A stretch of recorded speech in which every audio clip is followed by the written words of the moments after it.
L'homme ne vivra pas de pain seulement, mais de toute parole qui sort de la bouche de Dieu. Voici votre moment de méditation quotidienne.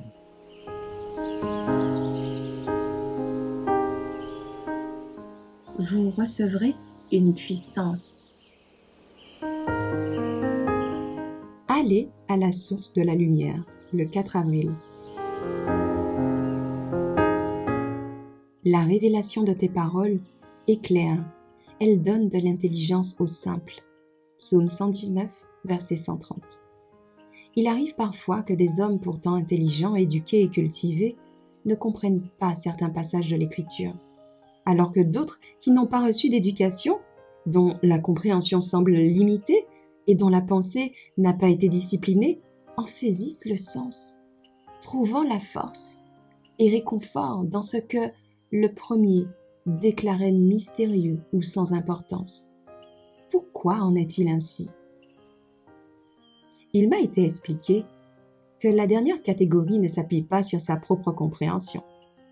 Il puise à la source de la lumière, à celui qui a inspiré les Écritures, et avec humilité de cœur, demande la sagesse de Dieu, et la reçoivent. Il reste encore des mines de vérité à découvrir pour le chercheur fervent.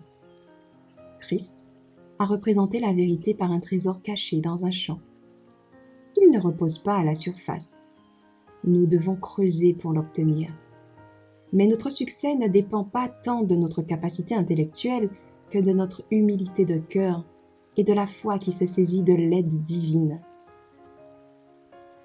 Sans la direction du Saint-Esprit, nous risquerons toujours de faire violence aux Écritures ou de mal les interpréter. Certaines lectures de la Bible peuvent même parfois se révéler inutiles ou néfastes. Quand la parole de Dieu est ouverte sans révérence et sans prière, quand les pensées et les affections ne se fixent pas sur Dieu ou ne sont pas en harmonie avec sa volonté, la pensée est alors voilée par le doute et le scepticisme et se renforce dans l'étude même de la Bible. L'ennemi prend le contrôle des pensées et suggère des interprétations qui ne sont pas correctes. Quand des hommes ne cherchent pas, en parole et en action, à demeurer en harmonie avec Dieu, alors, quelle que soit leur instruction, ils sont susceptibles d'errer dans leur compréhension de l'Écriture.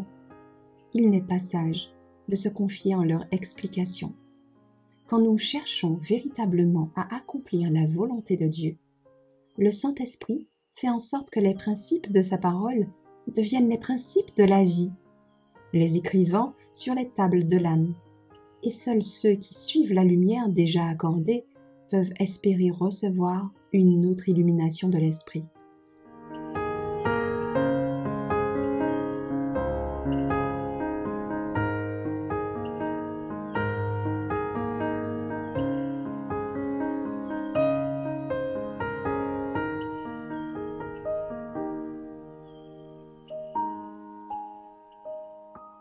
Merci d'avoir écouté cette présentation.